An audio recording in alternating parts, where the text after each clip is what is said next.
നമസ്കാരം. 2025 സെപ്റ്റംബർ 22 പുതിയ GST നയങ്ങൾ വന്നതോടുകൂടി 28% GSTയിൽ നിന്നും വാഹനങ്ങൾക്ക് അത് 18%ത്തിലേക്ക് കുറഞ്ഞപ്പോൾ കാര്യമായിട്ടുള്ളൊരു ബെനിഫിറ്റ് കസ്റ്റമേഴ്സിന് ലഭിച്ചിരുന്നു.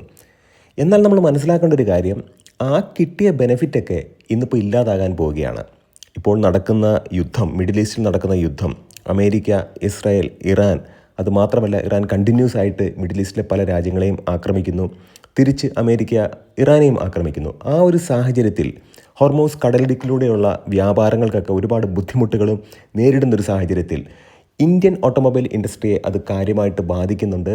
ഇന്ത്യയിൽ ഇപ്പോൾ ഒരുപാട് വാഹനങ്ങൾ പെൻഡിങ് എന്ന് പറയുമ്പോഴത്തേക്കും ബുക്ക് ചെയ്തിട്ട് വാഹനം കിട്ടാത്ത ഒരു അവസ്ഥ. മാരുതി സുസുക്കിയുടെ ചെറുകാറുകളെയാണ് ഇത് കൂടുതൽ അഫക്റ്റ് ചെയ്തിട്ടുള്ളത്. ഏകദേശം 2 ലക്ഷത്തോളം ബുക്കിംഗ് മാരുതിക്ക് ഇപ്പോൾ പെൻഡിങ് ആണ് എന്നാണ് ഇപ്പോൾ അറിയാൻ കഴിഞ്ഞിട്ടുള്ളത്. മാരുതിയുടെ senior executive officer marketing and sales Partho Banerjee, അദ്ദേഹം ഓട്ടോകാർ ഇന്ത്യക്ക് നൽകിയ ഒരു അഭിമുഖത്തിൽ ഇപ്രകാരം പറയുകയുണ്ടായി. മാരുതി സുസുക്കിക്ക് ഏകദേശം 1,90,000 ബുക്കിംഗ് ഇപ്പോൾ പെൻഡിങ് ആണ്. അതിന് ഏറ്റവും പ്രധാനപ്പെട്ട കാരണം എന്ന് പറയുന്നത് ഈ സപ്ലൈ ചെയിനിലുണ്ടായ ഡിലേ ആണ്. അതിനൊരു കാരണമെന്ന് പറയുന്നത് ഈ പെട്രോളിയത്തിൻ്റെയൊക്കെ അവൈലബിലിറ്റി കുറഞ്ഞുകൊണ്ടിരിക്കുന്നു, ഗ്യാസിൻ്റെ അവൈലബിലിറ്റി കുറഞ്ഞുകൊണ്ടിരിക്കുന്നു. മിഡിൽ ഈസ്റ്റിൽ നടക്കുന്ന ഈ ഒരു യുദ്ധം തന്നെയാണ്. ഇങ്ങനെ ഒരു സാഹചര്യത്തിൽ മാരുതി സുസുക്കി എന്തായാലും കാറുകളുടെ വില കൂട്ടാൻ പോവുകയാണ്, അല്ലെങ്കിൽ അതിനുള്ളൊരു സാധ്യതയുണ്ട് എന്നാണ് ഇപ്പോൾ അദ്ദേഹം പറഞ്ഞിട്ടുള്ളത്. അപ്പോൾ എന്താണ് സംഭവിക്കുന്നത്? GST 2.0 2025 സെപ്റ്റംബർ 22 പുതിയ നയപ്രകാരം പുതിയ സ്ലാബിലേക്ക് GST വന്നപ്പോൾ നമുക്കൊരുപാട് ലാഭമുണ്ടായി. എക്സ്പെഷ്യലി ഓട്ടോമൊബൈൽ ഇൻഡസ്ട്രിയിൽ അത് ഹ്യൂജ് ആയിരുന്നു. അപ്പോൾ ആ ഒരു രീതിക്ക് നോക്കുമ്പോഴത്തേക്കും ആ കിട്ടിയ ലാഭമൊക്കെ കസ്റ്റമേഴ്സിൻ്റെ കാര്യമാണ് പറഞ്ഞത്, ഇപ്പോൾ ഇല്ലാതാകാൻ പോവുകയാണ്. ഇപ്പോൾ നടക്കുന്ന ഇൻഡസ്ട്രിയിൽ നടക്കുന്ന ഈ ഒരു ഡിലേ, അല്ലെങ്കിൽ വാഹനങ്ങളുടെ സപ്ലൈ ചെയിനിൽ വന്നിട്ടുള്ള ഡിലേ ഈ ഒരു വാറുമായിട്ട് ബന്ധപ്പെട്ടതാണ്. തീർച്ചയായിട്ടും ഈ ഒരു കോണ്ടന്റ് ഉപകാരപ്രദമാകും എന്ന് വിശ്വസിക്കുന്നു. കാരണം ഒരുപാട് വാഹനങ്ങൾ ബുക്ക് ചെയ്ത് ലോൺ എടുത്ത് ഫസ്റ്റ് EMI അടച്ചിട്ട് പോലും വാഹനങ്ങൾ കിട്ടാത്ത ആളുകൾ ഇന്ന് നിലനിൽക്കുമ്പോൾ അത്തരത്തിലുള്ള ആളുകൾക്ക് എപ്പോഴും ഒരു ആങ്സൈറ്റി ഉണ്ടായിരിക്കും. ഞാൻ ബുക്ക് ചെയ്ത വാഹനത്തിൽ തന്നെ കണ്ടിന്യൂ ചെയ്യണമോ, അതല്ലെന്നുണ്ടെങ്കിൽ ബുക്കിംഗ് എമൗണ്ട് തിരിച്ച് വാങ്ങിച്ചിട്ട് മറ്റൊരു വാഹനത്തിലേക്ക് പോകണമോ.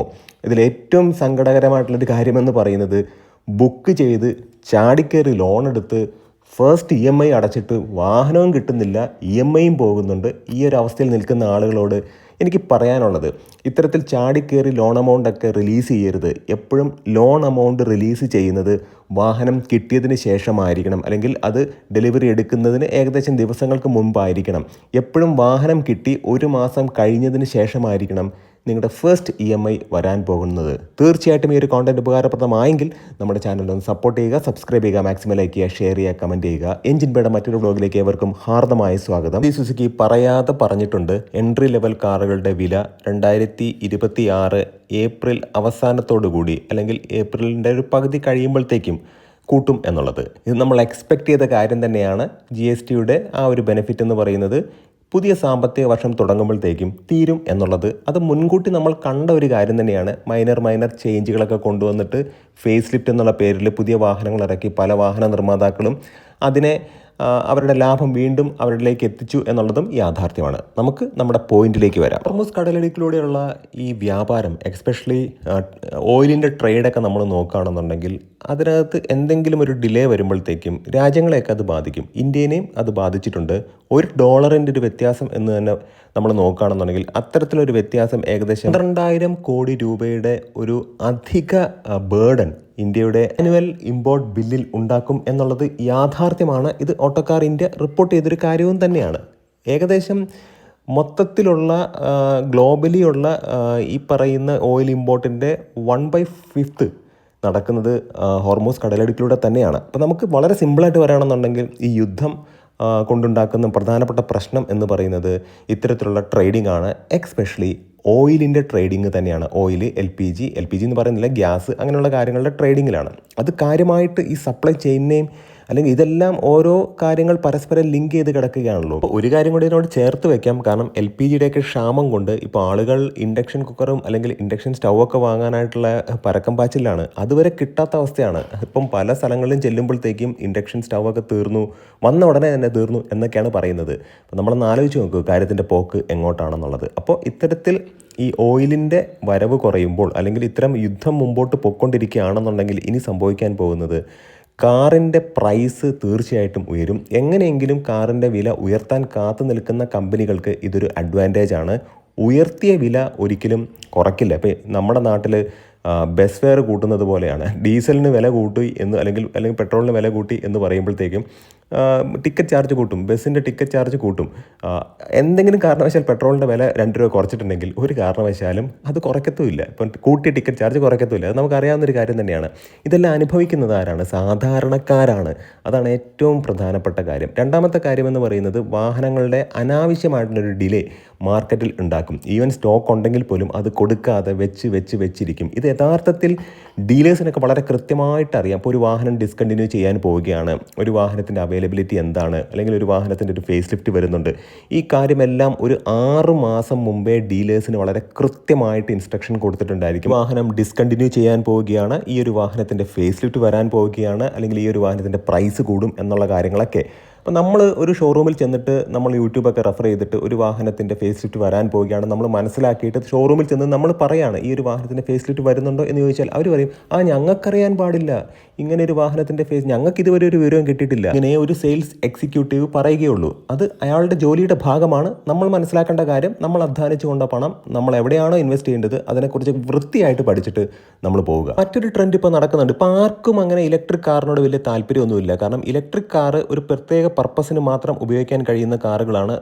വലിയ SUV കാറുകളിൽ 500 കിലോമീറ്ററൊക്കെ ഇപ്പോൾ ആക്ച്വൽ ആയിട്ട് റേഞ്ച് കിട്ടുന്നുണ്ട്. എന്നാൽ പോലും ഇലക്ട്രിക് കാറുകളിലേക്ക് ആളുകൾ പോകാതെ നല്ല ഹൈബ്രിഡിന് വേണ്ടി വെയിറ്റ് ചെയ്യുകയാണ്. ഹൈബ്രിഡ് വരുമോ ഇല്ലയോ എന്നുള്ളൊരു കാര്യം വലിയൊരു ക്വസ്റ്റ്യൻ മാർക്കാണ്. ഇപ്പോഴും ഹൈബ്രിഡ് കാറുകൾക്ക് GST ബെനിഫിറ്റ് കാര്യങ്ങളൊന്നുമില്ല. സ്മോൾ കാർ, കൂടുതൽ ഫ്യൂവൽ എഫിഷ്യൻസി ഉള്ള കാറുകളിലേക്ക് പോകാനുള്ളൊരു ടെൻഡൻസി ഇപ്പോൾ ആളുകൾക്കുണ്ട്. ഒരു കാലഘട്ടത്തിൽ അങ്ങനെ ആയിരുന്നില്ല. SUV മതിയായിരുന്നു, വലിയ ഫ്യൂൽ എഫിഷ്യൻസി ഒന്നും ആരും നോക്കുന്നുണ്ടായിരുന്നില്ല. പക്ഷേ ഇപ്പോൾ അങ്ങനല്ല. ഫ്യൂൽ എഫിഷ്യൻ്റ് ആയിട്ടുള്ള ചെറു കാറുകൾക്ക് ഇപ്പോൾ ഡിമാൻഡ് വളരെ കൂടുതലാണ്. കാറുകളുടെ പെയിൻറ്റിങ്, അലുമിനിയം കാസ്റ്റിങ്, ഇതിനെല്ലാം ഒരുപാട് ഗ്യാസിൻ്റെ ആവശ്യമുണ്ട്. അപ്പോൾ ഗ്യാസിൻ്റെ ഷോർട്ടേജൊക്കെ ഇത്തരത്തിൽ വാഹന നിർമ്മാണ പ്ലാന്റുകളുടെ പ്രവർത്തനത്തെ കാര്യമായിട്ട് ബാധിക്കുന്നുണ്ട്. ടാറ്റയുടെ സനദിലുള്ള പ്ലാന്റ്, ഗുജറാത്തിലെ സനദിലുള്ള പ്ലാന്റിലൊക്കെ ഇത്തരത്തിൽ ഗ്യാസ് ഷോർട്ടേജ് ഉണ്ടായിരുന്നു എന്ന വാർത്ത പുറത്തേക്ക് വന്നിട്ടുണ്ടായിരുന്നു. അപ്പോൾ അങ്ങനെ നോക്കുകയാണെന്നുണ്ടെങ്കിൽ വളരെ സിമ്പിളായിട്ട് വളരെ ക്രിസ്റ്റൽ ക്ലിയർ ആയിട്ട് പറയുകയാണെന്നുണ്ടെങ്കിൽ ഇത്തരം കാര്യങ്ങൾ, അതായത് ഇത്തരത്തിൽ ഓയിലിൻ്റെ അവൈലബിലിറ്റി കുറവ്, ഗ്യാസിൻ്റെ അവൈലബിലിറ്റി കുറവ്, ഈ കാര്യങ്ങളെല്ലാം ഫാക്ടറികളുടെ പ്രവർത്തനത്തെയും അതുമാത്രമല്ല പുറമേ നിന്നുള്ള സപ്ലയേഴ്സിൻ്റെ പ്രവർത്തനത്തെയും അല്ലെങ്കിൽ സപ്ലൈ ചെയിനിനെയൊക്കെ കാര്യമായിട്ട് ബാധിക്കുന്നു എന്നുള്ളത് വസ്തുതയാണ്. പക്ഷേ എങ്ങനെയൊക്കെ നോക്കിക്കഴിഞ്ഞാലും ഓൺ ടൈമൊക്കെ ഇത്തരം വാഹനങ്ങൾ മാരുതി സുസുക്കിയെ സംബന്ധിച്ചിടത്തോളം മാക്സിമം അവർക്ക് വാഹനങ്ങൾ ഡെലിവറി ചെയ്യാൻ കഴിയും. പക്ഷേ അനാവശ്യമായിട്ടൊരു ഡിലേ ഉണ്ടാകുന്നുണ്ടോ എന്ന് പേഴ്സണലി എനിക്ക് തോന്നിയിട്ടുണ്ട്. അതിൻ്റെ കാരണം എന്ന് പറയുന്നത് എങ്ങനെയെങ്കിലും വലിച്ചു നീട്ടിയിട്ട് അടുത്ത ഫിനാൻഷ്യൽ ഇയറിലേക്ക്, അടുത്ത ഫിനാൻഷ്യൽ ഇയർ എന്ന് പറയുന്നത് ഇപ്പം നടന്നുകൊണ്ടിരിക്കുന്ന ഫിനാൻഷ്യൽ ഇയറിനെയാണ് ഞാൻ പറഞ്ഞത്, 2026 മാർച്ചിൽ നിന്നും 2026 ഏപ്രിലേക്ക് അങ്ങ് തള്ളി വെച്ചിട്ട് ഓരോ ഫിനാൻഷ്യൽ ഇയർ ആകുമ്പോഴത്തേക്കും മെറ്റീരിയൽസിൻ്റെ വില കൂടുന്നു എന്ന ആപ്തവാക്യവുമായിട്ട് ഇവർ വരും. എന്നിട്ട് വാഹനത്തിൻ്റെ വില കൂട്ടും. ഇതെല്ലാം വന്ന് ഭവിക്കുന്നത് ആരുടെ മുകളിലാണ്? ഈ EMI ഇട്ട് ലോൺ ഇട്ട് വാഹനം മേടിക്കുന്ന സാധാരണക്കാരുടെ മുകളിൽ തന്നെയാണ്. തീർച്ചയായിട്ടും നിങ്ങൾ കുറച്ച് കാര്യങ്ങളിലൊക്കെ വളരെ സ്റ്റബേണായിട്ട് തന്നെ നിങ്ങൾ തീരുമാനം എടുക്കണം. മർക്കടമുഷ്ടി നിങ്ങൾക്ക് തീർച്ചയായിട്ടും ചില കാര്യങ്ങളിൽ വേണം. അത് ആരോഗ്യപരമായിട്ടുള്ള രീതിയിൽ നിങ്ങൾ തീരുമാനം എടുക്കണം. നിങ്ങൾക്ക് പറ്റാത്തൊരു കാറാണെങ്കിൽ ഒരിക്കലും അത് വാങ്ങരുത്. നിങ്ങൾ ഉദ്ദേശിക്കുന്ന ഒരു വാഹനം നിങ്ങളുടെ ഒരു ബഡ്ജറ്റിൽ വന്നാൽ മാത്രമേ നിങ്ങളത് വാങ്ങാൻ പാടുള്ളൂ. എന്ത് തന്നെ ആയിക്കോട്ടെ, ഒരു ഹെവി ബേർഡൻ, അത്തരത്തിലൊരു വലിയൊരു എമൗണ്ട് നിങ്ങൾ കയ്യിൽ നിന്ന് എക്സ്ട്രാ ഇട്ടിട്ട് നിങ്ങൾ ആഗ്രഹിച്ചൊരു വാഹനം, ചിലപ്പോൾ 2 മാസം മുമ്പ് 8 ലക്ഷം രൂപയ്ക്ക് അല്ലെങ്കിൽ 5.5 ലക്ഷം രൂപയ്ക്ക് ഒരു വാഹനം കിട്ടുമായിരുന്നെങ്കിൽ അതേ വാഹനം അതേ മോഡൽ ഇപ്പോൾ ചിലപ്പോൾ 6,4 ആയിരിക്കും കിട്ടുന്നത്. അപ്പോൾ ഒരു 75,000-60,000 രൂപ എക്സ്ട്രാ കയറ്റിയിട്ടിട്ട് നിങ്ങൾ വാങ്ങാതിരിക്കുക എന്നുള്ളതാണ് എൻ്റെ ഒരു പേഴ്സണൽ അഭിപ്രായം. തീർച്ചയായിട്ടും മണി മാനേജ്മെൻറ്റ് എന്ന് പറയുന്നത് ഒരു കാർ മേടിക്കുമ്പോൾ നിങ്ങൾ പാലിക്കേണ്ട പ്രധാനപ്പെട്ട ഘടകങ്ങളിൽ ഒന്നാണ്. നല്ല കോണ്ടന്റുകളായിട്ട് നമുക്ക് വീണ്ടും കാണാം. നിങ്ങളുടെ സ്നേഹത്തിനും സപ്പോർട്ടിനും ഒരിക്കൽ കൂടെ നന്ദി. നമസ്കാരം.